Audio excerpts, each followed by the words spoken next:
del Estado de Veracruz a través de la Unidad de Género, una servidora, Doraliz Martínez Cuervo, les da la más cordial bienvenida a esta videoconferencia Perspectiva de Género que celebramos el día de hoy, en cumplimiento a las acciones sustantivas de nuestro programa anual de trabajo y con el propósito de fortalecer y transversalizar la perspectiva de género a través de la profesionalización dirigida a los servidores públicos y a quienes se desempeñan como enlaces de género en esta administración pública. Bienvenidas, bienvenidos sean todos. Muchas gracias por su asistencia y su participación. Por supuesto, queremos también agradecer a la Dirección General de Cultura de Paz y Derechos Humanos, a su titular, la maestra Mayra Ledesma Arronte, por las facilidades otorgadas para que esto fuera posible, así como la maestra Yadira Santa María Viveros, que es jefe del Departamento de Investigación y Proyectos de Cultura y Educación para la Paz. Bueno, vamos a dar inicio con la presentación de nuestra ponente, la maestra Nelly Ivette del Ángel Flores, quien es nacida en la ciudad de Jalapa, con orígenes y crianza en la comunidad de Tenec, de San Francisco Chontla, en la Huasteca Veracruzana, al norte de nuestro bello estado. Ella es licenciada en Antropología Social por la Facultad de Antropología de la Universidad Veracruzana, maestra en Antropología Social por el Centro de Investigaciones y Estudios Superiores en Antropología Social, Unidad Golfo, y actualmente doctorante del posgrado en Desarrollo Rural de la Universidad Autónoma Metropolitana, Unidad Xochimilco. Integrante del Grupo Ciudadano Huastecos Unidos por un Progreso, compuesto por ciudadanos, ciudadanas y profesionistas huastecos que radican en Jalapa, el cual desarrolla actividades de fomento de manifestaciones culturales de la Huasteca e interviene en problemáticas sociales que incumben a la población de aquella región. Por eso también pusimos un poco de esta música al inicio que nos comparte RTV de nuestra Huasteca Bella. La maestra Nelly se ha desempeñado como investigadora en distintos proyectos antropológicos de la UNAM, CDI, UB, destacando el programa Etnografía de las Regiones Indígenas de México, del Instituto Nacional de Antropología e Historia, de 2008 a 2017, con temas sobre pueblos indígenas, lenguas indígenas, procesos socioambientales, etnoecología, etnocartografía, mapeo participativo, desarrollo rural, religión, discriminación, desigualdad social, racismo y educación. Promueve la capacitación sobre el conocimiento de la diversidad sociocultural y la atención con pertinencia intercultural en el área de la salud y la administración pública. Por ello, ha impartido cursos, talleres, conferencias en instituciones como el Centro Estatal de Cancerología, CEFIPLAN, CESVER, la Universidad Veracruzana. También fungió como directora de investigación en la Academia Veracruzana de las Lenguas Indígenas de la Secretaría de Educación de Veracruz durante el año 2017. Y en la actualidad es colaboradora de la Dirección General de Cultura de Paz y Derechos Humanos. Bueno, le damos la más cordial bienvenida y damos inicio a nuestra conferencia. Bienvenida, maestra. Adelante. Muchas gracias, buenos días a todos y a todas. Es un gusto estar aquí con ustedes, un honor para mí, una gran oportunidad. Agradezco primero a la licenciada Doraliz, muchas gracias, buen día, por la invitación, por este trabajo compartido con la Dirección General de Cultura de Paz y Derechos Humanos, y igualmente a mi compañera Adriana y a todas mis compañeras y compañeros, por supuesto a la maestra Mayra Ledesma Arronte, nuestra directora, quienes trabajamos todos y todas para que poder compartir, hacer estas redes que nos permitan capacitarnos en conjunto, todos como miembros y todas como miembros de la administración pública estatal, que tenemos obligaciones, funciones, atribuciones que nos obligan, nos permiten también actualizarnos y estar bien formados y formadas para nuestras labores. Entonces, pues, muchas gracias por estar este día a todos y a todas, por tomar este tiempo para capacitarnos, que es una acción que debemos como miembros del servicio público estatal darle seriedad, darle el tiempo que se requiere, exigir a nuestras autoridades más altas que nos permitan tomar en serio estos procesos de capacitación, que nos permitan estar siempre actualizados y aprovecharlos. Entonces, pues es un gusto estar hoy con ustedes y si me lo permiten, les voy a compartir pantalla en un momento. Por favor, voy. Un poco lento.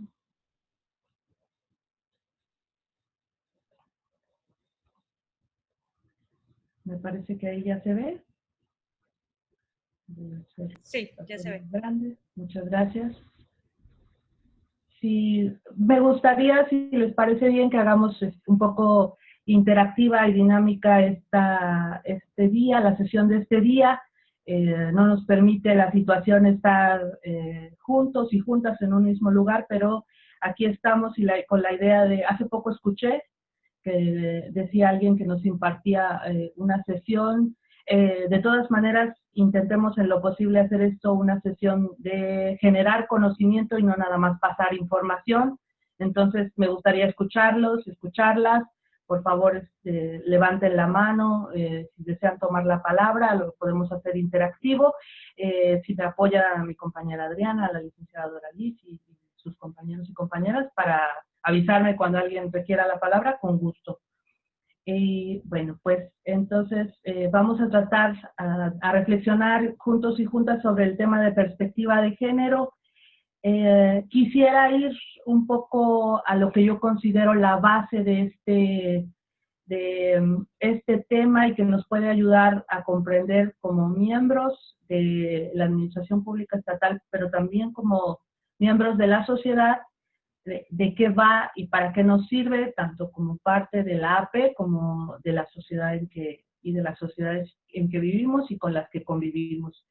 Entonces, bueno, como objetivo de este día, yo les propongo conocer el concepto de perspectiva de género. Seguramente ya lo hemos escuchado mucho, probablemente hayamos ya sido parte de otras capacitaciones, talleres, acciones que lo implican.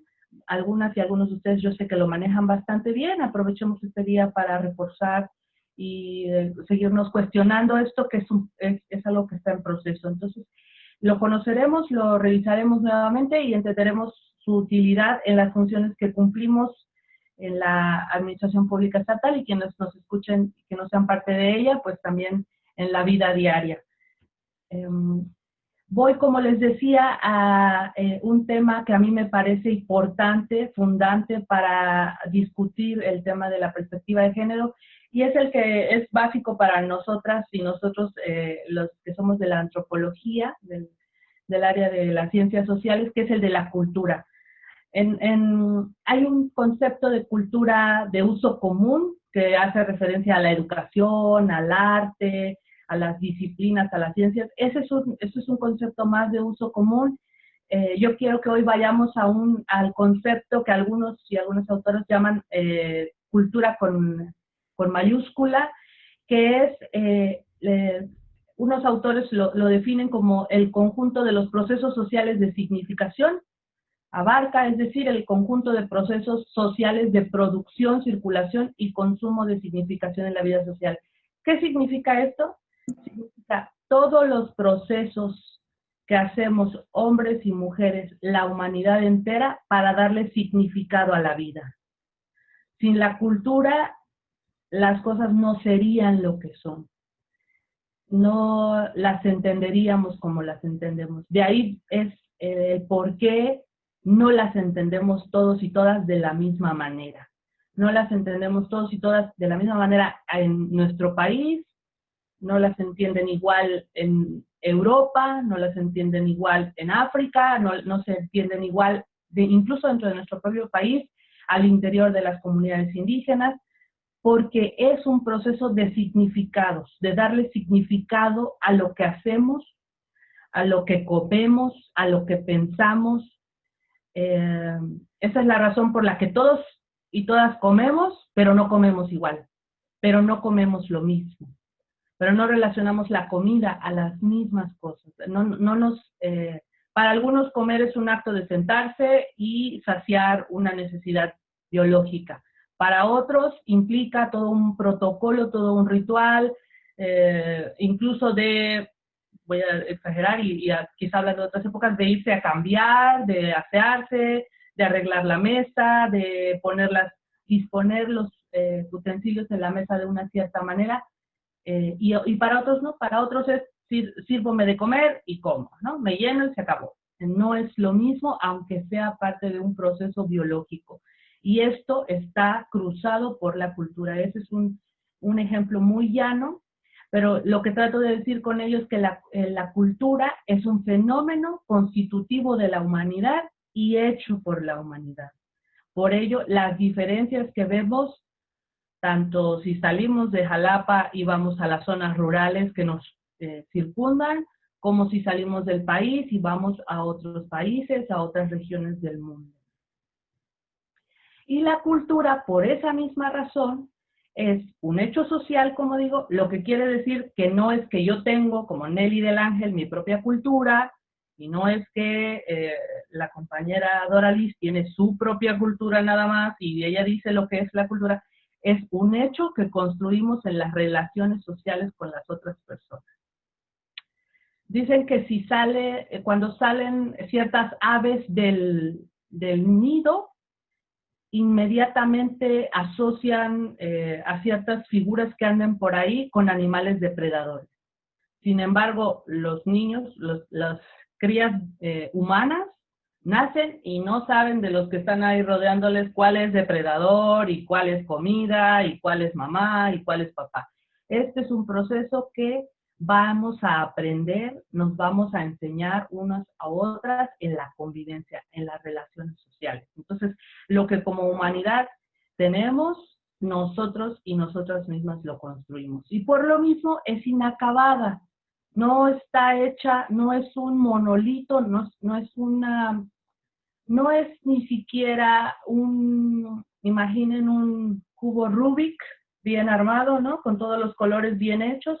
No es ni siquiera esto que si yo la muevo, se descomponga, se despedaza y se caiga. No, simplemente está cambiando, porque no está acabada. Nadie dice que así está y que no se haya movido, y esto no lo digo yo, nos lo dice la historia, que con el paso del tiempo van cambiando las tradiciones, las costumbres, las creencias, las formas de vestirnos, las formas de comportarnos, las relaciones humanas, las relaciones sexuales, todo tipo de acción, pensamiento, creación de la humanidad va cambiando. Es en ese sentido dinámica, no es estática.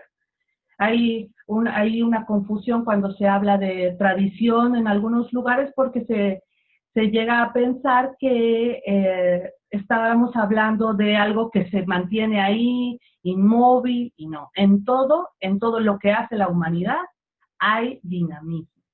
Es aprendida, como les decía con el ejemplo del bebé, es un atributo de la humanidad. Ahí hay sus teorías, ¿no? Hay muchos estudiosos de la biología animal que han encontrado en otras sociedades, ya empiezan a hablar de sociedades, por ejemplo, de primates, pero también de otro tipo de seres, como por ejemplo de hormigas, ciertas organizaciones que hacen dudar bastante acerca de si la cultura sea solo un atributo de la humanidad. Pero bueno, no lo vamos a debatir ahora, pero hay pues ese acercamiento a ver estas formas en que nosotros y nosotras nos organizamos en otro tipo de seres con los que compartimos el entorno.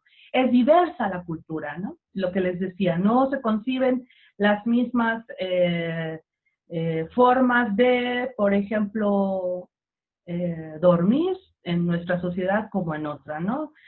Cómo dormir, cómo disponer la habitación, no se conciben las mismas leyes para los mismos fenómenos aparentemente naturales. Ni siquiera la naturaleza se concibe igual, pese a que aparentemente si abrimos los ojos la naturaleza está ahí siendo la misma. Entonces la cultura hace que todo tenga su sentido de diversidad, de ser diferente. Y es creativa, está cambiando porque constantemente estamos creando nuevas formas de enfrentarnos a los retos que nos imponen y que nos imponemos a veces nosotros mismos, por ejemplo, con situaciones extremas como el cambio climático u otras cosas, se está constantemente generando nuevas formas de enfrentar lo que la supuesta naturaleza nos está brindando, y otros atributos más que tiene la cultura que quizá los iremos viendo un poco más adelante. ¿Por qué quise partir de aquí? Porque la cultura en ese sentido, que es lo que nos ha hecho llegar hasta la complejidad de generar leyes, de generar formas de relacionarnos. Se los digo entonces con estas reflexiones que son de siglos ya de estudios, nos permiten saber que las formas en las que nos relacionamos, las formas en las que es nuestra sociedad, en la que se constituye, en la que se desarrolla, pueden cambiar y están cambiando todo el tiempo. Voy a usar sinceramente ese es un ejemplo que a mí me gusta mucho utilizar y lo voy a estar usando recurrentemente seguramente este día, la esclavitud. Si no creyéramos que la sociedad es cambiante, seguiríamos teniendo la esclavitud como un sistema económico institucional. Sigue habiendo esclavitud, sigue habiendo trata de personas y esclavismo, sin embargo, está penado por la ley. Hemos decidido como cultura que esa es una práctica inhumana contra la dignidad de los seres humanos que no podemos permitir. Entonces, si no fuera cambiante la cultura, esto no se habría acabado antes. Porque no se quiere mover mi... ¿Alguien sabe qué debo hacer para mover mi... No se mueve. Mi página. La diapositiva. Sí, no la puedo cambiar, no sé por qué. Ay, ya se cambió. Bueno, ahora para ir entrando en el tema de perspectiva de género, unas cifras primero. ¿Por qué es importante hablar del tema? Quisiera iniciar con unas cifras para que partamos de un contexto. Los datos y las cifras. Uno, que todos conocemos, la violencia contra la mujer, especialmente la ejercida por su pareja y la violencia sexual específicamente, constituyen un grave problema de salud pública y una violación de sus derechos humanos. Nos lo dice la Organización Mundial de la Salud. 1 de cada 3 mujeres, es decir, el 35% de las mujeres en el mundo han sufrido violencia física y o sexual de su pareja o violencia sexual por terceros en algún momento de su vida. Muchos estudios nos hablan también de que hombres y mujeres que han crecido en niveles de instrucción muy bajo, que han crecido en ambientes de violencia, donde la violencia está normalizada, donde la han visto constantemente, no que no la hayan sufrido, pero que han crecido con ella, que la han visto como algo común del día a día, y donde las normas para un sexo y para otro sexo son muy extremas, rudas, sobre todo para las mujeres, son las más proclives a ser violentas. Estos son datos que se han estudiado constantemente desde muchas perspectivas y lo han permitido ver. Las mujeres que crecen en esos ambientes violentos de maltrato hacia las mujeres, de maltrato a la infancia, de maltrato a los humanos y de privilegios hacia las personas masculinas, tienen mayor proclividad a sufrir, a ser víctimas de violencia de género en la pareja. Todos los días, las mujeres mexicanas realizan labores, todos los días, cada día, la labor que hacen las mujeres en nuestro país tiene un valor de 60 millones de pesos. Sin embargo, solamente el 33.3% de este trabajo es remunerado. O sea, casi el 70% del trabajo que las mujeres hacen en nuestro país no tiene remuneración económica. Sin embargo, este trabajo no remunerado de las mujeres trae a nuestro país 3.61 billones de pesos, que es el 19.7% del PIB, o sea, del Producto Interno Bruto, y este trabajo remunerado, como les decía, es sobre todo hecho por las mujeres. Que nos referimos con este trabajo no remunerado sobre todo, no en su totalidad, pero sobre todo al cuidado de infantes, de adultos y adultas mayores, de personas con discapacidad y enfermos, a labores domésticas y a la administración en todos los sentidos del hogar.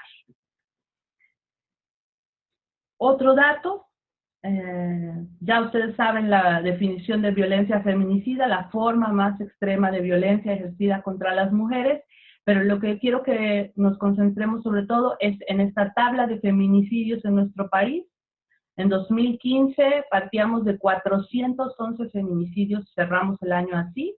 Este año estábamos en julio, es decir, el primer semestre, y ya estábamos en la cifra de 566 feminicidios en nuestro país. Entonces, estamos viendo cómo hay una escalada cada vez más grande de violencia en el extremo. Acá les estoy mostrando el extremo. Imaginemos cómo está la violencia en todas las etapas previas a que una mujer sufra la violencia más extrema. Entonces, estamos viendo este panorama que nos permite ver, que nos permite no poder negar una desigualdad que hay, y no solo en nuestro país, porque las primeras cifras que les presenté son a nivel mundial, entre hombres y mujeres. Este panorama, este contexto y muchos otros datos más que podríamos revisar han hecho a través de la historia darnos cuenta como sociedades y a nuestras autoridades, pero con exigencias sobre todo de la organización de las mujeres, se han hecho que nos demos cuenta de la necesidad de trabajar con una perspectiva de género, de exigir en todos los contextos de nuestras sociedades que la perspectiva de género sea tomada en cuenta. Y nuestro país es uno de los que se ha comprometido, al menos en letras, muy bien comprometido, pero esperamos que cada vez más en los hechos y que en esta administración pública actual, estatal, podamos dejar una huella importante en este tema, se ha comprometido con la perspectiva de género. Quiero aquí hacer una acotación que no debería quizás ser necesaria, pero yo opino que lo es, para decir que la perspectiva de género de la que estamos hablando en este día y en muchas de las capacitaciones que tiene a bien la administración pública brindarnos, no estamos hablando de ideología, no estamos hablando de creencias de un grupo de mujeres o de creencias de un grupo de la sociedad, estamos hablando de el trabajo que se ha procesado para entender que la perspectiva de género es una visión científica y analítica. Es decir, que detrás de ella está el respaldo, los argumentos de la ciencia y del análisis constante de las situaciones. Es decir, aquí no tenemos teoría que está precediendo a la realidad, sino tenemos teoría que surge por el análisis de la realidad, por la lucha política, por la lucha en la academia, el trabajo en la academia y el trabajo en las leyes. Entonces, para nosotros, y es lo que asienta la Ley General de Acceso de las Mujeres a una Vida libre de violencia de nuestro país, entenderemos a la perspectiva de género como un enfoque teórico y político. Político quiere decir que nos interesa como Estado, no estamos hablando en términos electoreros, sino en términos políticos, del poder, del tipo de sistema en el que nosotros estamos inmersos, sobre las relaciones entre las mujeres y los hombres. Y esta perspectiva de género se propone para eliminar las causas de la opresión de género, como la desigualdad, la injusticia y la jerarquización de las personas basada en el género. Más adelante vamos a ver que esto tiene su reflejo en normativas que vienen desde instrumentos internacionales hasta normatividad estatal que nos concierne de manera muy directa. La perspectiva de género promueve la igualdad entre los géneros a través de la equidad, el adelanto y el bienestar de las mujeres. Yo sé que esto puede molestar a algunas en algún momento, porque ¿por qué? ¿Por qué el adelanto solo de las mujeres si hay desigualdad en todos los géneros, en todos los sectores de la sociedad? Porque ya vimos que estamos partiendo de una base que no está pareja. Estamos partiendo de que ha habido una inequidad en la que la posición con la que las mujeres pueden desarrollarse en la sociedad no es equitativa y por lo tanto perspectiva de género promueve que haya esa equidad. Nadie está promoviendo que ahora sea así.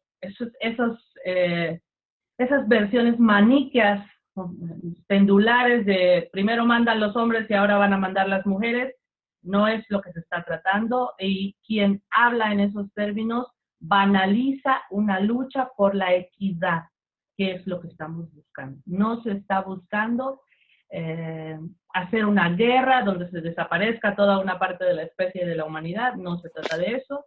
Somos todos y todas necesarias, pero necesitamos de todos y todas para llegar a este equilibrio, a este bienestar de la sociedad que evidentemente necesita del bienestar de las mujeres.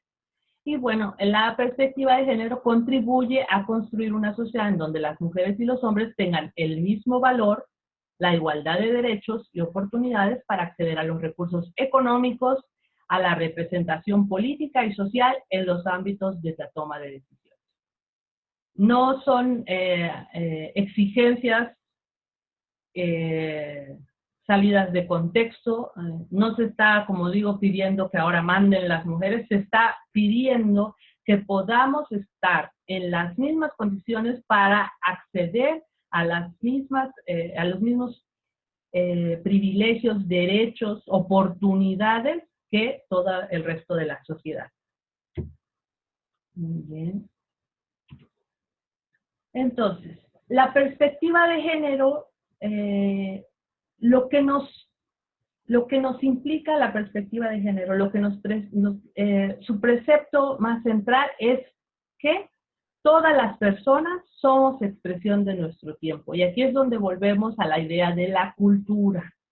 La cultura, como les decía, es dinámica y por lo tanto somos expresiones culturales del tiempo en que nacemos. También del lugar, por supuesto. Practicamos un tipo de religión en esta región del mundo porque nacimos acá.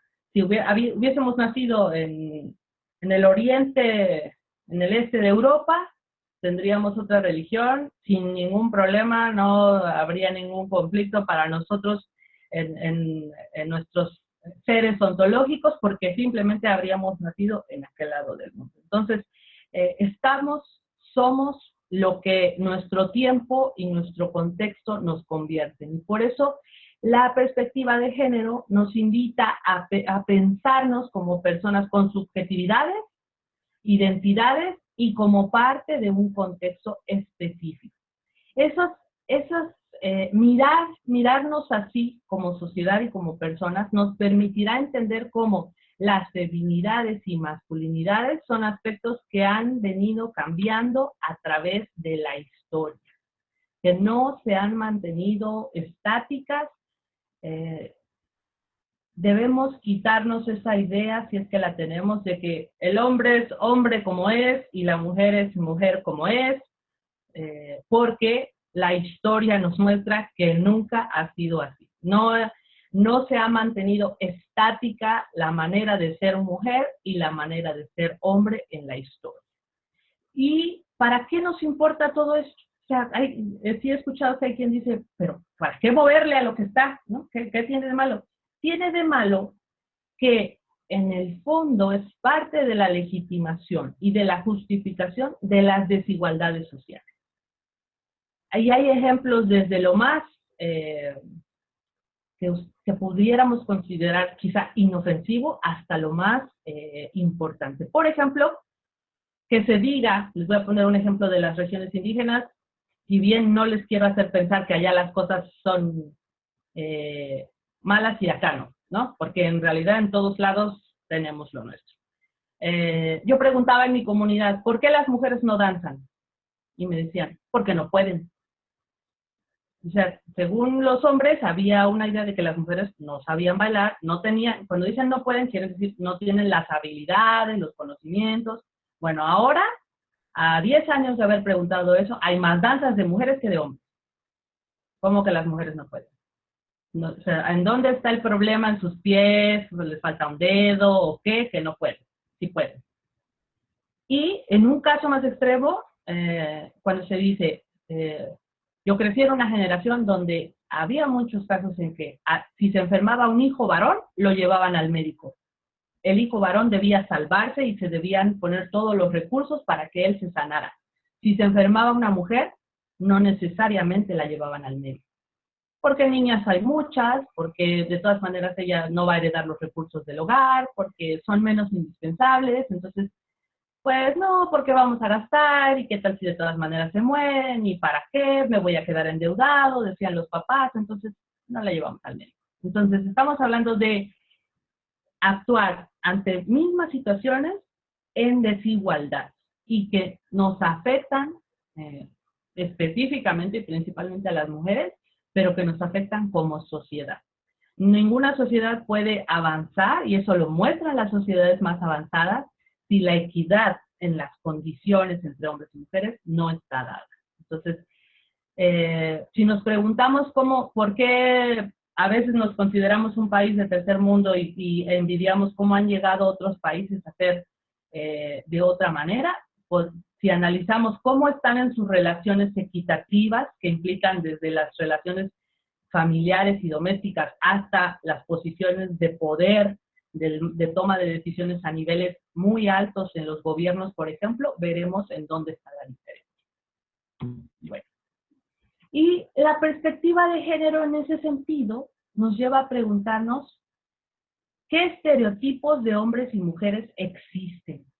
A eso nos ayuda la perspectiva de género, a hacernos preguntas de por qué las cosas son así, y esto tiene totalmente que ver con la cultura que les decía.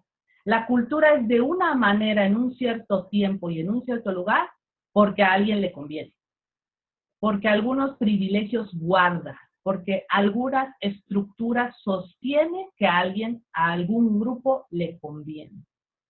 ¿Por qué convenía a los esclavistas, vuelvo a mi ejemplo favorito, considerar que los hombres negros y las mujeres negras eran seres de menor categoría? ¿Por qué les convenía supuestamente creer, que eran personas de otra categoría humana?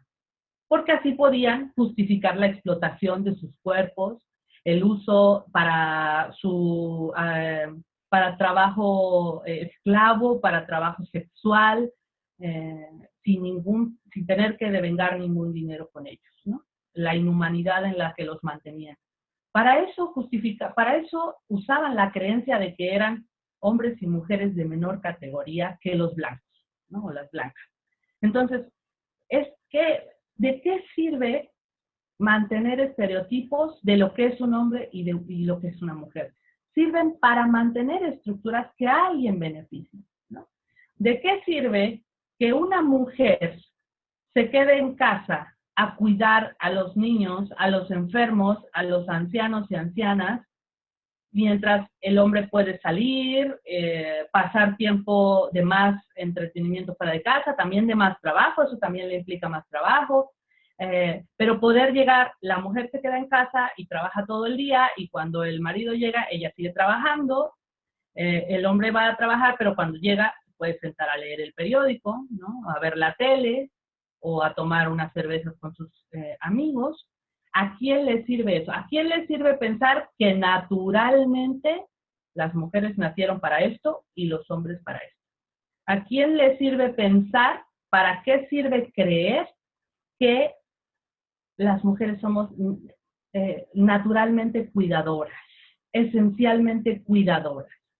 Hay que pensar, tenemos esta obligación como funcionarios y funcionarias públicas de cuestionarnos, de ver críticamente las relaciones que desempeñamos tanto en nuestros hogares, eso sería, no vamos a hacer un verdadero cambio si no nos cuestionamos desde nuestra vida diaria, cotidiana, familiar, doméstica, y también estamos obligados y obligadas a hacerlo en los ámbitos laborales, en los que convivimos con compañeros y compañeras, y en los ámbitos de servicio, en los que debemos brindar a la población con esta perspectiva de género, viendo a quién conviene. Por ejemplo, un ejemplo, siendo un trabajador, una trabajadora de la Semarnat, bueno, ahora la ¿cómo es? SADER, ¿no? La SADER. ¿A quién le sirve que los créditos que se otorgan vengan dirigidos a los hombres de familia, a los dueños de los terrenos según todavía las propiedades de la tierra? Le sirve a los hombres, porque una mujer que se ha quedado viuda, que tiene hijos pequeños o que ya están grandes, pero que ha trabajado la tierra toda su vida, no puede heredar la tierra, no puede tener su nombre en un título ejidatario. Y por esa razón ella no puede recibir un proyecto productivo y tiene que dedicarse entonces el resto de su vida a lavar ropa, a vender abón, y luego piensan, la conclusión es, las mujeres son buenas para vender abón y para lavar ropa, ¿no? Y para trapear casas ajenas. ¿Sí? Pues no es que tengamos el gen de trapear, ¿verdad? El problema es que las condiciones que han permitido que los hombres hereden la tierra y que ahora la reproducen las leyes estatales, no permiten que las mujeres tengan otros trabajos remunerados. Entonces, a lo que voy es que como miembros de la administración pública estatal debemos estar pensando, estar viendo críticamente, como dicen las leyes, como dicen quienes nos hacen sensibilizar sobre estos temas, con lentes de perspectiva de género, todos los tipos de relaciones y de trámites y de realidades que vemos en el día a día, ¿no? Alguien nos explicaba, quise poner este ejemplo del jefe y la secretaria, porque en un taller de aquí, yo no recuerdo si fue aquí en Segov o en Cefiplan, pero recuerdo que en un taller nos decía, nos lo confiaba la expositora, que cierta vez llamó a la Cefiplan, ella trabaja ahí, pero llamó allá, y a la dirección, bueno, a la secretaría, ¿no? O sea, donde está la persona titular de la secretaría, y cuando le contestó una mujer, y le dijo, ¿con quién hablo? Con la secretaria. Y le dijo, ¿la secretaria de quién? No, la secretaria de la Secretaría de Cefiplan, o sea, de la Secretaría de Finanzas y Planeación. Pero ella, al oír secretaria, inmediatamente asumió que hablaba con la secretaria de alguien, con la escribiente, la que toma notas y todas las funciones muy importantes y básicas que hacen las compañeras que ejercen esa labor, o compañeros. Pero ella inmediatamente al oír secretaria hizo clic con, es una mujer que está frente a una computadora, ¿no? Pero era la titular de esa entidad. Sin embargo, hombres y mujeres nos guiamos por los estereotipos de género que sustentan la idea de que quienes están a la cabeza de las instituciones son los hombres, ¿no? Y seguimos mientras las mujeres haciendo trabajos no remunerados o menos remunerados. Entonces, no son casualidades y tenemos que ver estas situaciones críticamente. Es lo que ha hecho la humanidad desde que el mundo es mundo humano. Es lo que ha hecho, ver críticamente. Los cambios solo se han hecho cuando se ven críticamente la situación. Y nosotros como administración pública estatal estamos obligados y obligadas a seguir viendo críticamente la situación, incluso aquellas que me benefician, ¿no? Y reconocer. ¿Por qué está chido que sigamos creyendo que la secretaria es la escribiente y no puede ser la titular, o no necesariamente la titular de un área, y el secretario siempre es el titular de un área? Me conviene verlo porque así es más natural que me den el puesto a mí como hombre, ¿no? Entonces, esta es una cuestión, la perspectiva de género nos implica cuestionar nuestros privilegios como hombres, a quienes se les facilitan muchas oportunidades, y también como mujeres privilegiadas de una clase social.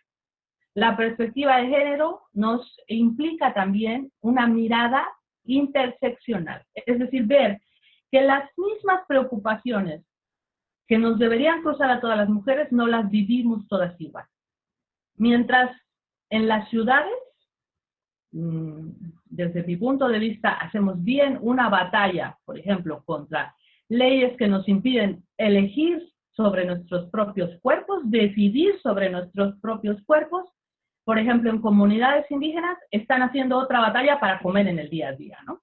Son batallas distintas las que las mujeres que tomamos un bolso todos los días y nos vamos a la oficina, hacemos, porque al volver a la casa tenemos que seguir limpiando y cocinando y atendiendo niños, a batallas diferentes de las mujeres que tienen que cargar sus niños, ir a la milpa, vender flores en el mercado, y no podemos exigirles a ellas que lleven la misma batalla que nosotras tenemos. Este es me gustaría que fuera un mensaje para todas nosotras y nosotros que trabajamos en la administración pública, cuando vamos a trabajar a las regiones rurales, cuando trabajamos con compañeras en las zonas indígenas, decir, quiérete, mija, empodérate, no tiene ningún sentido. Quiérete cuando estoy intentando traer de comer a mi casa, cuando somos de por sí una población subalternizada, dominada, no tiene ningún sentido. Es decir, tenemos que ser críticas y críticos en nuestros privilegios como hombres, pero también en nuestros privilegios como mujeres, valga la redundancia, privilegiadas. Entonces, pero es preciso que con los lentes de la perspectiva de género estemos siempre cuestionando desde nuestras atribuciones, desde nuestras funciones, lo que hacemos. Y hay otras preguntas que como ejemplos nada más nos invita a hacer la perspectiva de género, nos implica hacer. Cómo nos han enseñado a comportarnos, ¿no? Como niños y como niñas, como mujercitas y como caballeros, o como machos y como hembras y como estudiosos de un área o de otra área, que todo, como lo decía con la definición de cultura, se nos ha enseñado, y sí es verdad que lo podemos desaprender y aprender otra cosa que nos permita vivir en condiciones de mayor igualdad. Preguntarnos por qué unos tienen más oportunidades que otras, por qué hay creencias que consideran inferiores a las mujeres y qué sentido tiene. Es la pregunta que yo les hacía. ¿A quién beneficia que las leyes o en algunos casos, por ejemplo, las religiones? Voy a poner un ejemplo que, por favor, no se lo tomen como que yo estoy criticando a otra cultura, porque hay mucha complejidad en ello, pero, por ejemplo, sé que en ciertos grupos islámicos, con una lectura muy retrógrada, diría yo, del Corán, dicen, hay varias categorías de seres humanos. Hasta acá arriba están los hombres, por aquí, hombres musulmanes, por aquí abajo, en otra categoría de ser humano, un ser humano diferente, están los hombres herejes, o sea, los hombres no musulmanes, y hasta acá están las mujeres. Entonces, ¿cómo vamos a ponernos de acuerdo en esas sociedades sobre los derechos humanos de las mujeres y los hombres, cuando ni siquiera le dan la misma categoría de ser humano a las mujeres? Ahí es donde digo, hay que pensar por qué esas creencias que consideran inferiores a las mujeres, para no darles poder, ¿no? Para no darles dignidad y respetar sus derechos, porque conviene a un grupo. Y se los digo, ¿por qué? ¿Por qué se los digo así? Porque otros grupos musulmanes, también creyentes del Corán, dicen, no es cierto. Esa es una lectura que se hizo en un cierto periodo de la historia de Oriente. Pero otras lecturas del Corán son posibles. Otras lecturas que no necesariamente tienen esas creencias de inferioridad sobre las mujeres. Lo que pasa es que no conviene hacer esas otras lecturas, ¿no? Entonces, ¿a quién convienen realmente aquellos aspectos que justifican, que legitiman la desigualdad entre hombres y mujeres? La perspectiva de género nos invita a pensar. Y las leyes, como funcionarios y funcionarios públicos, nos obligan a hacerlo. La última que les quise poner como ejemplo, ¿por qué en la historia el papel de las mujeres, en la historia de la humanidad, quise decir, el papel de las mujeres en la misma historia, disculpen aquí el error, la ciencia, la política y el arte, por ejemplo, han sido poco visibles y reconocidos, ¿no?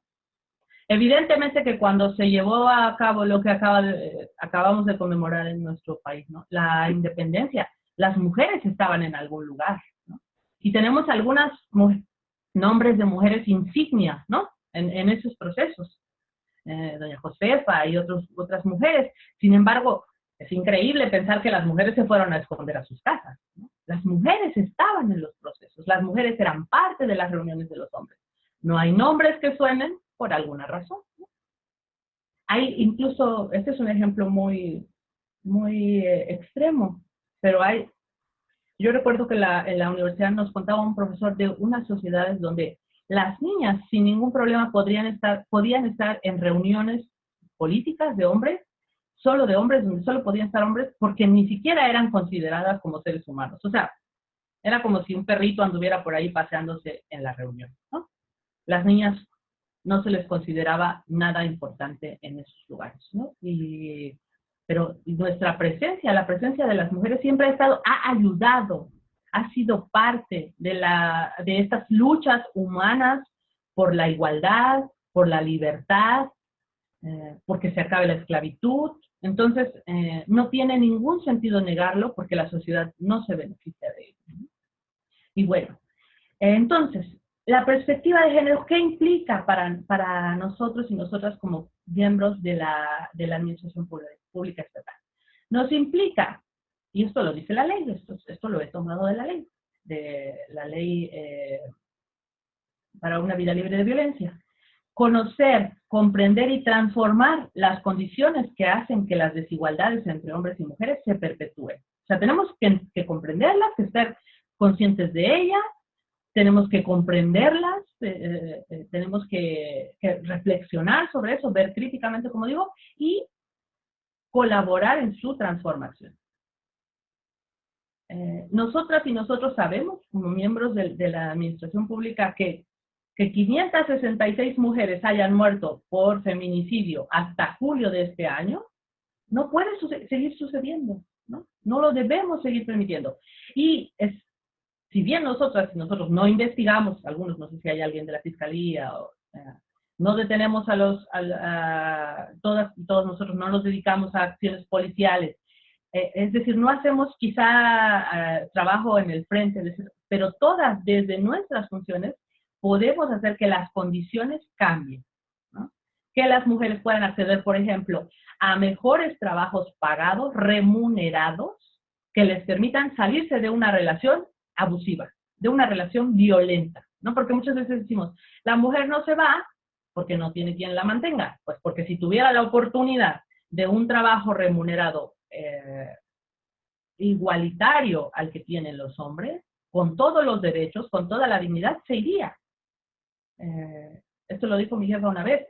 No, las mujeres no nos gusta que nos peguen, no tenemos el gen del maltrato, no somos masoquistas, eso no existe, ¿no? Ningún ser es feliz si lo golpean. Bueno, en unos contextos, pero me refiero a violencia. Eso no existe.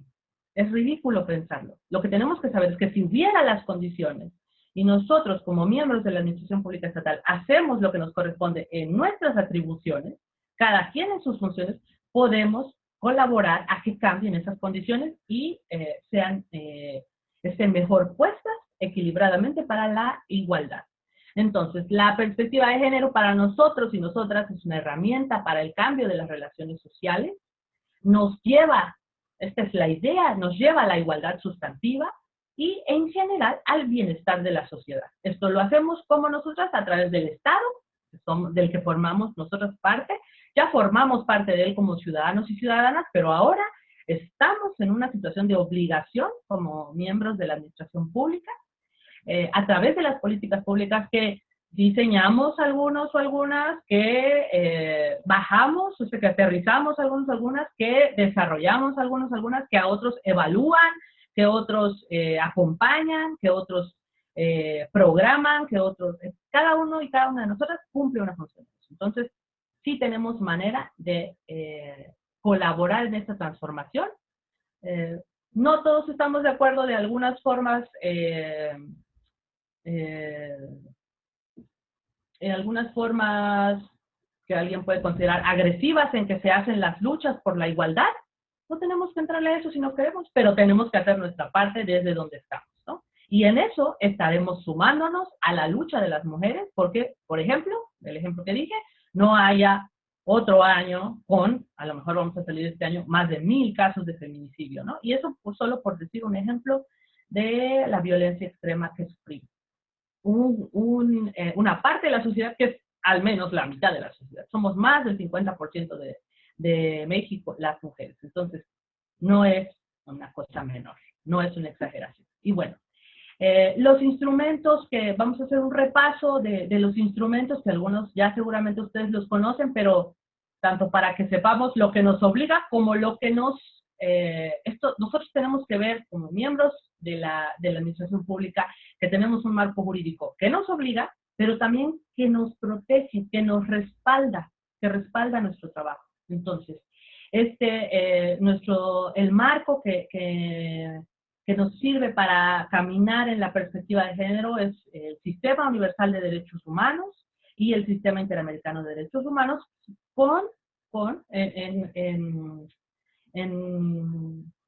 en coordinación con la Constitución Política de los Estados Unidos Mexicanos, que desde el artículo 1 nos explica muy bien los términos de la igualdad en nuestro país, entre hombres y mujeres, de derechos, de igualdad de circunstancias, que nos habla también del derecho que tenemos a no ser discriminados, a disfrutar dignamente de los derechos que esta misma Constitución nos otorga. Bueno, este marco, una compañera lo ha dividido en tres aspectos y a mí me ha parecido correcto reproducirlo. El marco jurídico en materia de discriminación contra las mujeres, que está sobre la base, sobre todo, hay varios más instrumentos, de la Convención sobre la Eliminación de todas las formas de discriminación contra la mujer, la famosa CEDAW, que quizá ustedes ya hayan escuchado. Si lo desean, esta presentación, perdón si veo que alguien está tomando notas o algo así, se les va a compartir, si la licenciada Doralí le parece bien, está ya creo en su poder, entonces tranquilos que se la pueden llevar. La Ley Federal para Prevenir y Eliminar la Discriminación y la Ley para Prevenir y Eliminar la Discriminación en el Estado de Veracruz. Son los tres principales instrumentos.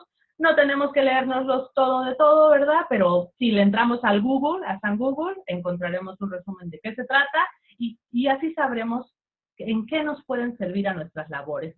Y, no, como digo, no solo servir, sino en qué nos están obligando y en qué estaríamos siendo omisos al no tomarlos en cuenta. Un pequeño resumen de estos tres, de este conjunto de tres instrumentos, pues ya nos empezaron a hablar sobre las formas de prevenir y eliminar la discriminación que se ejerce contra cualquier persona, pero específicamente contra mujeres, niñas y adolescentes. En estos instrumentos se habla de la promoción de la igualdad de oportunidades y de trato. Ya se habla de medidas positivas y compensatorias para prevenir la discriminación. A muchos, yo sé que a muchos y quizá a muchas les cae mal las medidas compensatorias, porque dicen, recuerdo que una vez en una capacitación, justo aquí ya estando en la administración pública, un compañero decía, yo me postulé alguna vez para un puesto, habíamos varios candidatos y candidatas, al final solo quedábamos un hombre y una mujer y se lo dieron a ella. Porque dijeron que por la cuestión de las medidas compensatorias para la equidad de género. ¿Por qué se lo dieron a ella? Bueno, primero se lo dieron porque seguramente cubría las mismas cualidades, habilidades, capacidades, cumplió los mismos requisitos que el compañero. No es que ella haya quedado, que la hayan tomado porque, o no debería ser, ¿verdad? Las medidas compensatorias no dicen eso. Denle a las mujeres los puestos solo porque son mujeres. No, eso no dicen las medidas compensatorias. Las medidas compensatorias son, si hay una mujer igual de capacitada que un hombre y hay un hombre igual de capacitado, por medida compensatoria, en cierto momento, digamos que el punto de desempate va a ser el aspecto que por perspectiva de género se lo daremos a la mujer, como una medida compensatoria a condiciones de desigualdad históricas. Entonces, no estamos tratando de darle ahora todos los puestos a las mujeres, sino de compensar y que en una instancia pública de cualquier tipo haya cada vez más participación en igualdad a hombres y a mujeres, ¿no? Si esta compañera no hubiera estado igual de capacitada que el compañero, evidentemente no merecía haber tomado ese puesto, ¿no? Entonces, y para llegar a esa igualdad, pues se requiere que muchas otras instancias trabajen, ¿no? Para que las mujeres puedan acceder a la misma educación, a las mismas oportunidades, de tener trabajo remunerado, todo lo que ya mencioné, ¿no? Entonces, ¿cuál es otra característica de las medidas compensatorias? Son temporales. Estamos todos y todas trabajando para que estas medidas sean temporales, porque en cuanto en una instancia se alcanza la igualdad, ya no se van a hacer necesarias, ¿no? Ya no las vamos a necesitar. Entre más pronto, entre más hagamos las cosas bien, utilicemos la ley, trabajemos sobre ella, con ella respaldándonos, más rápido haremos que las condiciones sean mejores y podamos entonces sí ya partir de un piso igual para que cada quien con sus habilidades, capacidades, oportunidades logre, en este caso, por ejemplo, un trabajo. Son medidas temporales que obviamente se alargan porque la igualdad no ha llegado, ¿no? Entonces, corresponde a todos y a todas hacer esto una realidad. Y finalmente en este bloque, pues el derecho de las personas a denunciar la violación del derecho a la no discriminación y a todo lo que ello implica. Luego, el segundo bloque de marco jurídico, pues es ya el respectivo a la materia de violencia contra las mujeres. Tenemos unos instrumentos icónicos, hay otros, como digo, la Convención de Belén do Pará, la Ley General de Acceso de las Mujeres a una Vida Libre de Violencia y la Ley Estatal, ¿no? La Ley de Acceso de las Mujeres a una Vida Libre de Violencia para el Estado de Veracruz. Que se van bajando, ¿no? De instrumento internacional, nacional a estatal y que debe bajar a los ayuntamientos y a través de ellos, pues a la sociedad en general, ¿no? Este bloque, pues tiene como principios la igualdad jurídica de las mujeres y los hombres, el respeto a la dignidad de las mujeres, la no discriminación y la libertad de las mujeres. A veces conocemos poco de los procesos, pero por ejemplo, me parece que hasta la década de los 70 del siglo pasado, las mujeres no podían divorciarse. No, discúlpenme, tal vez estoy diciendo un dato erróneo, pero había algún aspecto ahí que no permitía a las mujeres, por cualquier motivo, solicitar un divorcio. Era un procedimiento absolutamente cansado y complejo, un poco como, quizá con estas ideas estereotípicas de las mujeres no toman las decisiones conscientemente, no son racionales, se pueden arrepentir o quién las va a mantener, ¿no? Entonces había muchas trabas para que una mujer realmente accediera de facto a un divorcio, ¿no? Entonces no había igualdad jurídica en ese sentido y ha tenido que ser una batalla. A mí se me hace, les pongo este ejemplo, del que me disculpen, no tengo la precisión, pero porque se me hace bastante increíble, ¿no? Que no tengamos las mismas posibilidades de acceder a la justicia como la tienen los hombres. Cada vez la tenemos más, ahora tenemos que hacerla valer, ¿no? Hacernos de ella y hacer de ella a nuestras usuarias, nosotros como miembros de la administración pública. La no discriminación es otro principio y la libertad de las mujeres, evidentemente. Este bloque establece por primera vez el derecho de las mujeres a vivir a una vida libre de violencia. Nuevamente así, parecen verdades de perogrullo, ¿no? O sea, ¿quién puede decir, no, yo te niego el derecho a vivir una vida libre de violencia? Pero se tuvo que poner en la ley para que bajaran reglamentos, para que bajaran disposiciones de leyes ante las otras instancias, ¿no? Las que investigan los delitos, las que brindan seguridad social, las que brindan educación, las que brindan certeza jurídica. Ha tenido que ponerse en la ley para eso. Pautas para la adopción de leyes y políticas para prevenir, erradicar y sancionar la violencia, es decir, ya no nada más atender cuando se ha llevado a cabo la violencia, sino para prevenirla. Y bueno, luego pues la coordinación entre todos los ámbitos y los niveles de gobierno, ¿no? Es decir, que la perspectiva de género y la atención que con esta debemos brindar tiene que transversalizar toda la administración del aparato estatal, desde lo federal hasta lo municipal y comunitario, diría yo, un aspecto en donde tenemos mucho que trabajar en coordinación nosotros como entidad estatal, y también hacia todos los poderes que componen el Estado, ¿no? Incluyendo a la sociedad civil, a la sociedad organizada y no organizada. El último bloque, pues, es el de en materia de igualdad entre mujeres y hombres, cada vez siendo más específicos, porque se requiere un cambio en todos los niveles de la ley para que las mujeres podamos tener acceso en igualdad de condiciones a las oportunidades que generalmente han tenido los hombres, ¿no? La Plataforma de Acción de Beijing, la Ley General para la Igualdad entre Hombres y Mujeres, y en nuestro estado la Ley para la Igualdad entre mujeres y hombres, que ya entran aspectos, como les digo, más específicos: erradicar la pobreza, que afecta a millones de mujeres en el mundo, eliminar la desigualdad en la educación, asegurar el acceso a servicios de salud y a empleo, garantizar la participación económica, lograr la mayor protección y conservación del medio ambiente con la participación de las mujeres. Hay muchas acciones que las mujeres ya hacen, pero que no son reconocidas en los marcos jurídicos, y que estos aspectos que este bloque de leyes han promovido nos van a permitir, o nos están permitiendo, hacerlos evidentes.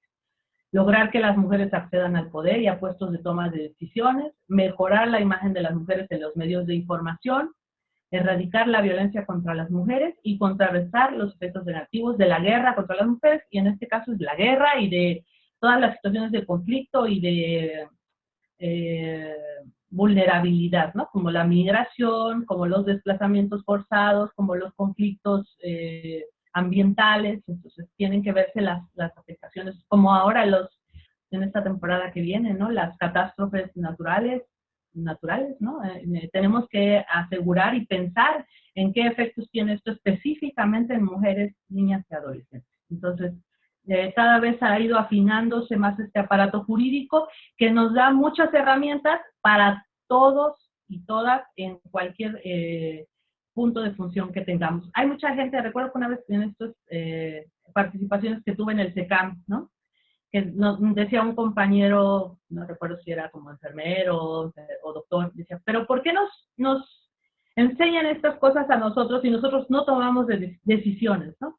Esto es algo que tenemos que hacer en cualquier puesto en que estemos, en cualquier nivel de intervención que tengamos, estamos todos y todas obligadas. Uno. Y dos, ¿qué quita que al rato no seamos los que tomemos decisiones, verdad? Las que tomemos decisiones.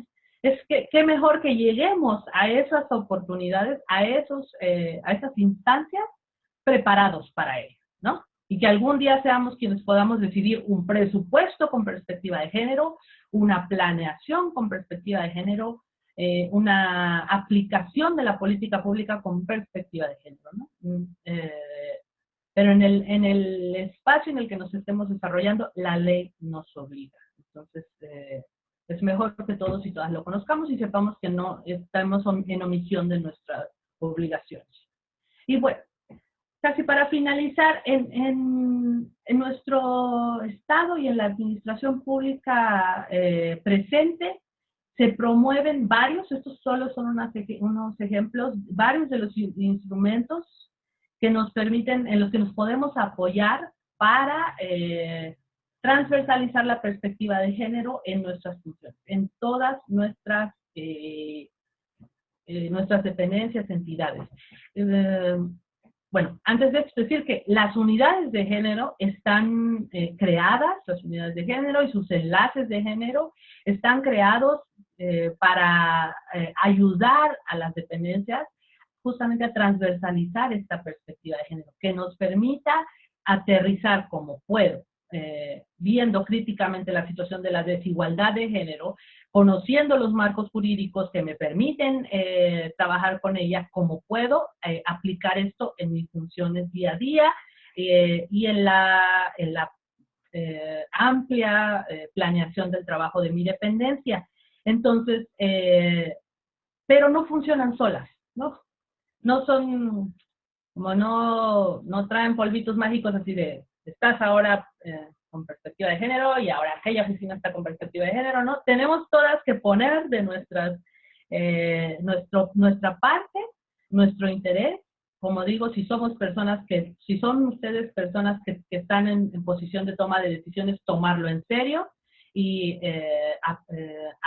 abrir la oportunidad de que se den las condiciones para aplicar la perspectiva de género. Y si somos personas que no estamos en posiciones de tomar decisiones, pero que hacemos labor día a día, pues irla introduciendo a nuestra labor. Entonces, estos instrumentos son los que, por una parte, se sugieren, son unos de ellos. Uno que nos tiene a todos y a todas obligados es las alertas de violencia de género contra las mujeres, que nuestro Estado tiene 2 sobre sí. Son declaraciones que ha dado la Secretaría de Gobernación a nivel federal sobre nuestro Estado, con unos programas de trabajo que se tienen que cumplir y que implican a casi todas las dependencias del aparato estatal. Las pueden encontrar en internet o a través de sus unidades de género para que las conozcan. Algunos programas de trabajo nos dicen muy específicamente qué tendría yo que hacer para poder trabajar en la eliminación de la violencia de género contra las mujeres desde mis atribuciones, desde mis funciones.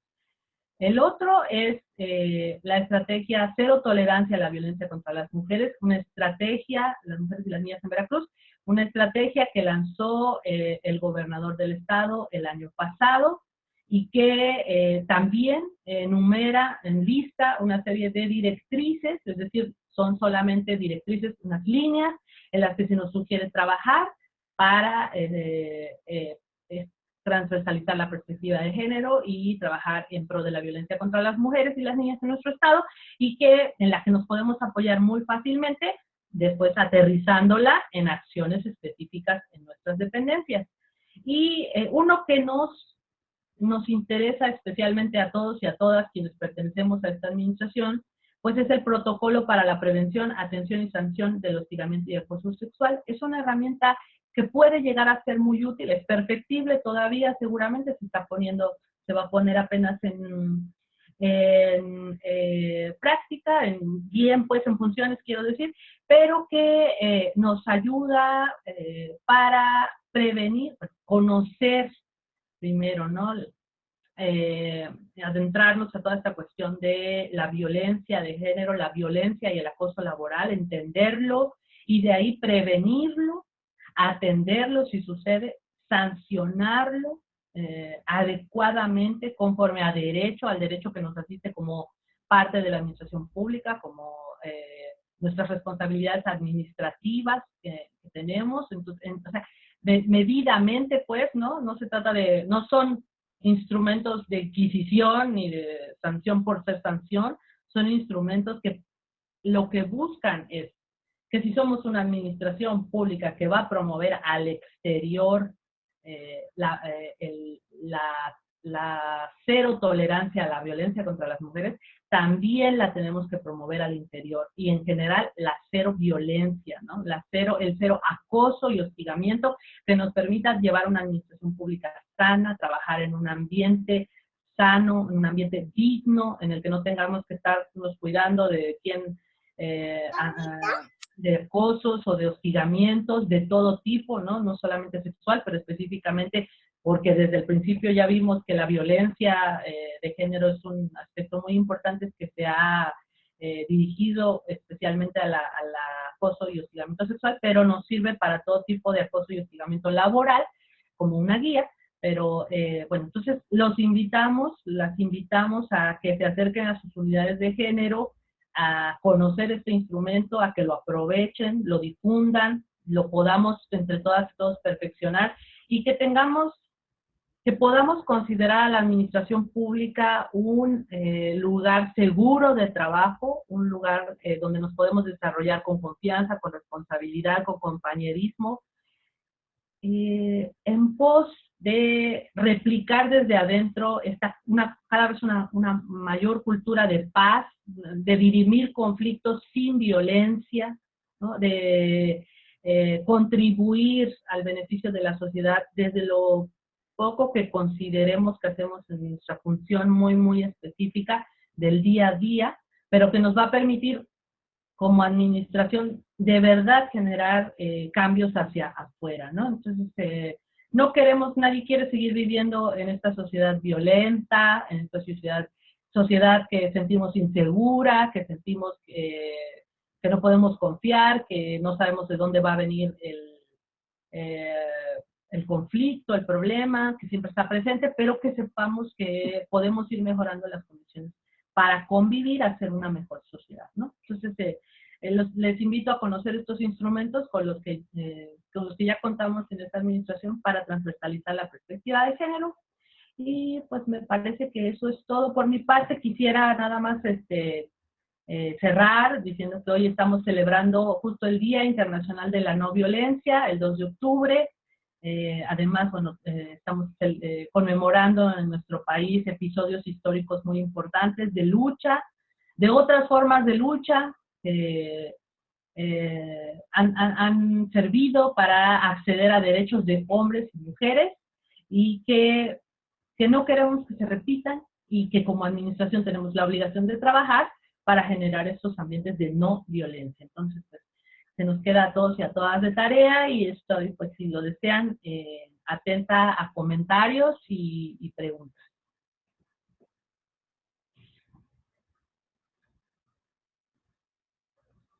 Maestra Nelly, pues le agradecemos muchísimo, muchísimo su participación, su colaboración. Nos están preguntando si nos van a hacer llegar la presentación en diapositivas. Ya dijimos que sí, y no las van a hacer llegar. Por ahí había alguna pregunta que alguien nos hizo, no sé si la alcanzó a leer. Déjemela. No, perdón, no la vi. Dice que hace falta para darle una adecuada aplicación a la perspectiva de género en la implementación de políticas públicas. Pues, primero, como les decía, tenemos que conocer, yo he hecho un repaso muy breve y muy de vuelo de pájaro de los instrumentos jurídicos, pero tenemos bueno, siempre seguramente lo han escuchado, México es uno de los países que es de punta y parteaguas siempre en generar, ratificar, firmar instrumentos jurídicos que están en avanzada en materia de derechos humanos, en materia de trabajo contra la violencia de género, en perspectiva de género. Entonces tenemos un marco jurídico muy amplio, ratificado por nuestro país, que nos permite fundamentar nuestras labores y que tenemos que conocerlo, ¿no?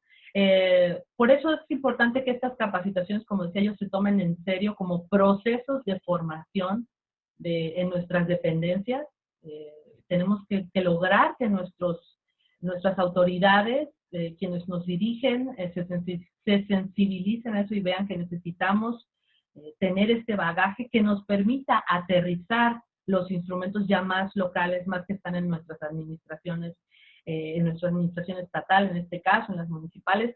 Si conocemos esos instrumentos, sabremos la manera, por ejemplo, de traducir, en este caso nosotros que tenemos la estrategia cero tolerancia, ¿cómo la podemos ir traduciendo a nuestros espacios de trabajo inmediatos? Eso nos lo va a permitir, ¿no? Y por fortuna hay mucha información procesada que no tenemos que leernos el instrumento completo, sino seguramente a través de nuestras unidades de género o en una búsqueda muy intensa en Internet encontraremos maneras de conocer los instrumentos de manera más resumida y con eso podemos ir aterrizando. Y hay varios ejemplos en nuestra propia administración, ¿no? Les voy a decir un ejemplo que a lo mejor les pueda dar una idea. En algún momento en la unidad de género de SADER, justamente, no, SADER es federal, ¿verdad? Todavía era Zagarpa aquí en nuestro estado. No, discúlpenme, sí, Zagarpa. La compañera de la unidad de género estaba revisando uno por uno todos los reglamentos e instrumentos jurídicos que usaba su dependencia, tratando de ver en dónde reglas de operación, hasta llegar a convocatorias y documentos que llegan a la sociedad, estuvieran cruzados por perspectiva de género, bajo la lupa pues de la perspectiva de género, estuvieran con lenguaje incluyente, con maneras más accesibles de llegar a la población, y también logró que de su dependencia pasaran por la unidad de género todos aquellos trámites que luego tuvieran que llegar al público, ¿no? A los usuarios y usuarias.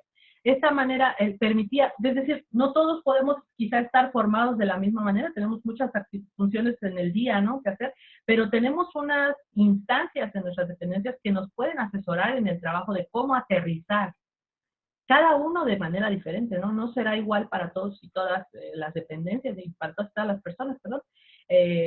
Cada uno en su dependencia debe mirar lo específico de cómo puede aterrizar el marco jurídico que nos apoya, en el que debemos fundamentar nuestro trabajo. Y bueno, otra parte de esto es también la convicción personal. Yo les decía, si nos cuestionamos los privilegios que tenemos como personas específicas y como parte de un grupo de la sociedad, por ejemplo, en nuestro caso, como parte de la burocracia, ¿no?, como parte del aparato de funcionariado estatal, llamémoslo mejor, entenderemos qué función tenemos y cómo podemos realmente incidir en quienes no están en esas condiciones, ¿no? No tienen los pocos o muchos privilegios que nosotros tenemos, y hacia ellos podemos aterrizar lo que aprendemos, y si nos cuestionamos, sabremos lo que de nuestra labor se requiere. Luego, en nuestra vida diaria, pues hay mucho que hacer. Cuestionarnos privilegios personales, y como digo, no tenemos en la lucha por la igualdad de género, no tenemos todas y todos que hacer lo mismo, ¿no? Desde mis funciones, desde mi perspectiva. En el caso de nosotros de la cultura de paz y derechos humanos, la cultura de paz implica trabajo, o sea, estar detrás del trabajo, por ejemplo, policial, ¿no?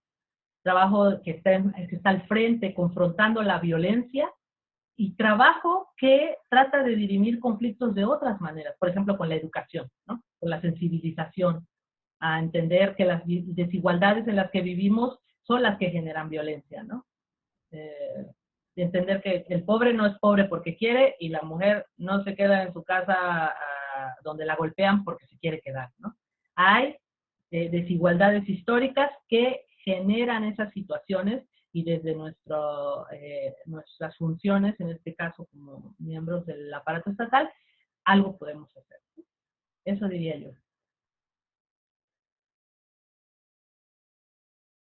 Muchas gracias, maestra.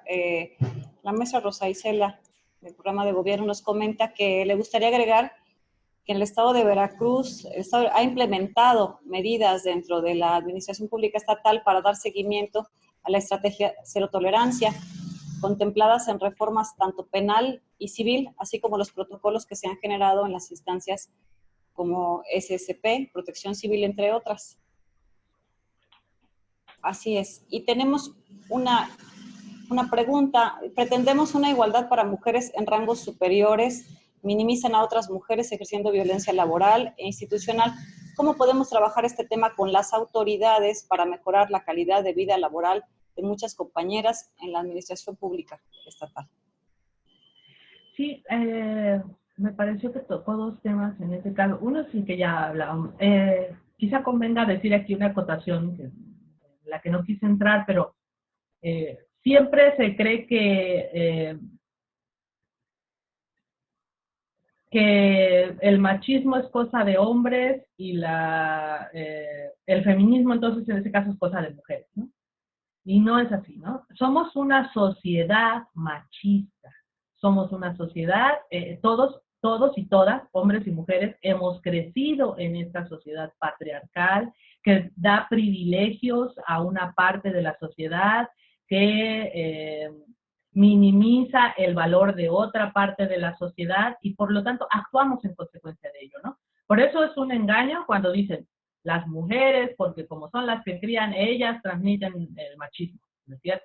Lo transmite la sociedad, ¿no? Lo transmite la escuela, la televisión, la música, los chistes, lo transmite la sociedad, la cultura entera lo transmite. Entonces, tampoco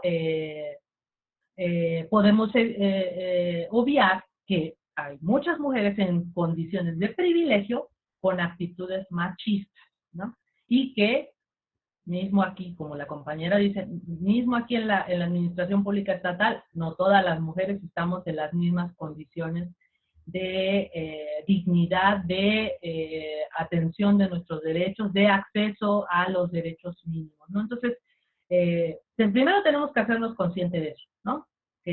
Por eso la cuestión de la sororidad que se habla no es algo tan fácil, ¿no? No porque somos todas mujeres nos vamos a querer y no vamos a mirar sobre todo aquellos privilegios que unas tenemos y negaciones de derechos que se dan a otras, ¿no?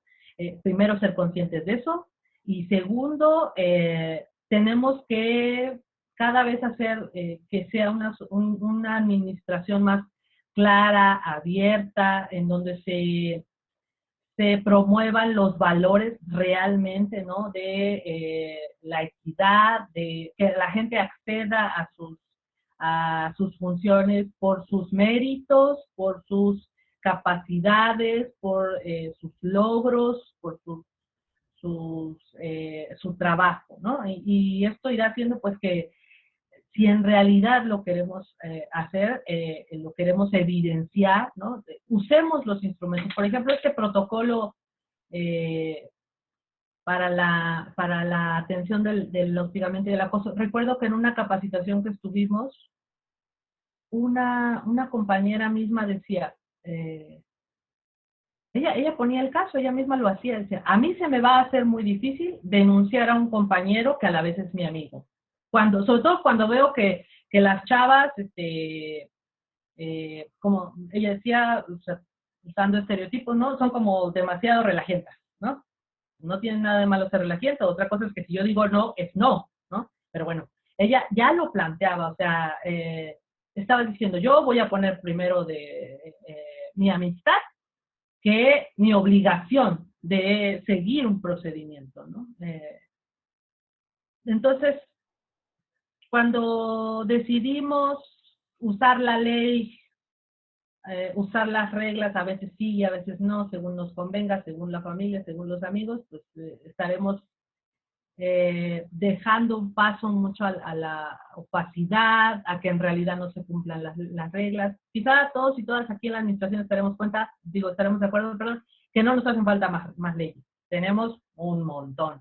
Lo que necesitamos es empezar a hacerlas cumplir, ¿no? Y nosotros tenemos mucha obligación en eso. Entonces, de entrada, si soy un compañero que estoy viendo que otro compañero es de los que suelen acosar a las mujeres y veo que a ellas les molesta, de entrada puedo hacer un llamamiento, es decir, compañero, ya no hagas más eso, por favor, no importa si tú crees que es inofensivo, en este espacio es cero tolerancia a la violencia de todo tipo contra las mujeres, mejor evítalo, fuera de aquí, si tú tienes amistad con ellas, pero no, es decir, que no se deje al criterio, porque para eso los instrumentos legales nos pueden servir, ¿no? Entonces, eso nos va a ayudar a que cada vez, pero tiene que haber apertura, tiene que haber menos opacidad, tiene que haber ganas de cambiar cómo funciona la administración. Y la administración no está hecha, según yo, aunque, o sea, evidentemente sabrán que soy joven en la administración, o sea, soy en ese sentido nueva en la administración, pero yo no me creo, porque parto de la idea de la cultura, yo no me creo que las cosas en la administración son de una manera y no se pueden cambiar. Se pueden cambiar. Y nosotras y nosotros estamos aquí ahora para, en la medida de nuestras atribuciones, funciones y posibilidades, hacerlo. Entonces, seamos responsables de eso, o seamos responsables de hacer que las cosas sigan igual, ¿no? Eso, según como... pero entendamos que eso tiene su reflejo hacia la sociedad y luego entonces, pues, las violencias, en las violencias todos y todas tenemos un poco de responsabilidad, porque sabemos que una cosa puede empezar en un acoso y acabar en un feminicidio. No les estoy contando una historia de terror ni un cuento, es la realidad.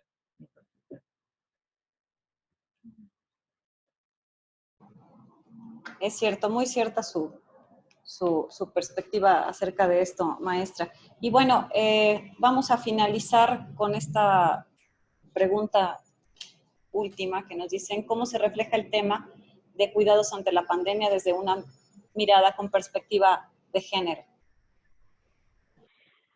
Pues esto me me remite a algunas acciones que incluso sin estar quizá propiamente o muy claras, sí se han estado haciendo, por ejemplo, en esta época, esta situación de pandemia nos puso a todos en crisis, ¿verdad? Y a toda la administración a ir un poco improvisando sobre la marcha, pero ha habido ciertas, en algunos espacios de la administración, ciertas decisiones, acciones de quienes toman decisiones sobre este punto. A mí sí me ha parecido correcto, disculpen que aquí me vaya sobre todo al aspecto de la opinión, pero me ha parecido muy correcto que compañeros y compañeras que son padres y madres de familia hayan quedadose más tiempo, hayan tenido más oportunidad de hacer trabajo en casa, desde casa. Y que también se haya dado cierta flexibilidad a sus tareas. Porque yo no tengo hijos y no los voy a tener, ¿no? Pero, por ejemplo, en mi comunidad se considera que todos y todas somos responsables de la escuela. Somos una comunidad muy chiquita, ¿no? De 2,000 personas. Pero si yo viviera en mi comunidad, yo tendría que ir a hacer faena a la escuela, aunque no tenga hijos e hijas. Porque la escuela es una responsabilidad. Los niños y niñas de la comunidad son responsabilidad de toda la comunidad. Son miembros de la comunidad. Entonces acá, esto lo digo para decir que acá en la administración pública, que madres y padres se vayan a casa a trabajar allí porque los hijos no podían salir y también si salen los padres y madres ponen en riesgo a los hijos y ahora tienen que estar con los procesos de escuela en casa, eso es un beneficio para toda la sociedad, ¿no? No me parece que sea un privilegio sin sentido, sino más bien una necesidad de la sociedad, ¿no? Como digo, no soy mamá y no pienso serlo, pero entiendo que quienes crían a hijos tienen una función social para nosotros, una responsabilidad, son responsables de la crianza adecuada de esos niños y la sociedad tiene que ser parte de ello, entonces tenemos que generar las condiciones para que eso se dé y en ese sentido, como digo, en materia de perspectiva de género, esta acción de hacer esta modalidad de trabajo para padres y madres me ha parecido adecuada. Y también se tienen que tomar en cuenta en contextos de violencia, tenemos muchos compañeros y compañeras, para no pensar solo en Jalapa, ¿no? En algunos lugares, por ejemplo, ahora sí como la SEDEMA, tienen instalaciones en lugares apartados, en lugares donde la mayoría de los compañeros son hombres, ¿no? Son pocas mujeres y de difícil acceso, de difícil traslado. Hay que generar las condiciones para que no ser negligentes ante las posibilidades de la violencia, ¿no? Y yo no quiero decir, nadie quiere vivir, yo no quiero vivir en un ambiente donde nos tengan que estar cuidando a las mujeres. No se trata de chipearnos como seres especiales, ¿no? No debería ser, pero necesitamos condiciones, porque no es una condición de igualdad si yo tengo que ir a trabajar a un lugar donde mi vida sí está en riesgo, ¿no? Mi integridad física sí está en riesgo, a diferencia de que de todas maneras en cualquier lado todos los hombres y mujeres en México vivimos en bastante riesgo, pero que a mí se me suma un riesgo más, ¿no? El de la violencia sexual probablemente, ¿no? Entonces, ciertas condiciones tienen que estar dadas para que nos desenvolvamos, nos desempeñemos en mejores condiciones. Por ejemplo, un aspecto que no lo inventa el protocolo de acoso y hostigamiento sexual. Sí, pero que se retoma del procedimiento de responsabilidad de los administradores y también de otros protocolos y de las leyes. Si en una oficina una compañera sufre acoso sexual, ella denuncia un acoso o hostigamiento sexual y quienes tienen a su cargo el análisis de este caso pueden tomar la decisión de mover al compañero temporalmente mientras se dirime la situación, moverlo a otro lugar, ¿no? Se van a considerar las condiciones de todo, pero digamos que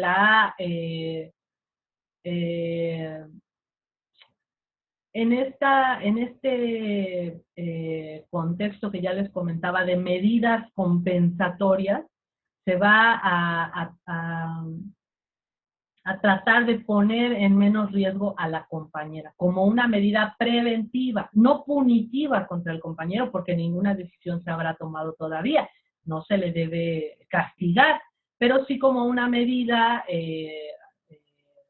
preventiva para que la compañera no se encuentre en una situación de riesgo. Esto no se los puedo explicar ahora tan completamente como debe ser, con procesos bien firmes en los que nadie sienta vulnerados sus derechos, su derecho, por ejemplo, a la presunción de inocencia, que aún al interior de nuestra administración debe considerarse, pero que sí, tomando en cuenta la perspectiva de género, permitan a la compañera estar en una situación de no riesgo, ¿no? Entonces, sí, hay muchos aspectos en los que la perspectiva de género va a mediar en las labores que cumplimos mujeres y hombres en la administración pública. Y pues no les tengo todas las respuestas, pero cada quien lo puede estudiar en su área de trabajo, según las funciones que cumple, según los contextos en los que se desenvuelve. Tenemos que ser, como es nuestra cultura, creativos en ese sentido, hasta donde el marco de la ley nos lo permite, y que es bastante amplio el margen que tenemos en ese sentido. Entonces, por ahí lo dejaría yo. Maestra, le agradezco mucho. Quisiera que nos hicieran favor de prender sus cámaras para tomar la respectiva foto. Pueden alisarse el pelo un poco. Y ustedes me avisan en cuanto estén listos. Eso, muchísimas gracias, compañeros. Ok, bueno, 1, 2, pongan su mejor sonrisa. 1, 2, 3. Ok, bueno, ahí va una, espérenme porque somos más de 60 en el chat. O bueno, hace un rato éramos más de 60. Ok, ¿están todos listos? ¿Sí? Ay, maestro Francisco, ya lo vi. Ok, 1, 2. Perfecto, y creo que falta una más, a ver, aquí. A ver, ahí voy. 1, 2, 3.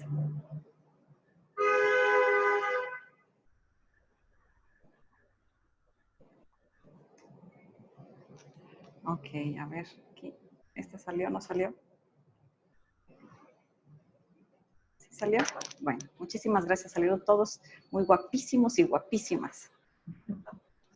Bueno, pues, nuevamente, la Secretaría de Gobierno, a través de la Unidad de Género, una servidora, la titular, Doralis Martínez Cuervo, les agradece muchísimo, muchísimo su participación a esta conferencia. La maestra Nelly Ivette del Ángel Flores, a la Dirección General de Cultura de Paz y Derechos Humanos, a la maestra Mayra Ledesma Arronte, su titular, a la maestra Yadira Santamaría Viveros, que nos ha estado apoyando, y por supuesto a la licenciada Adriana Perea, que también nos anda apoyando en estos menesteres.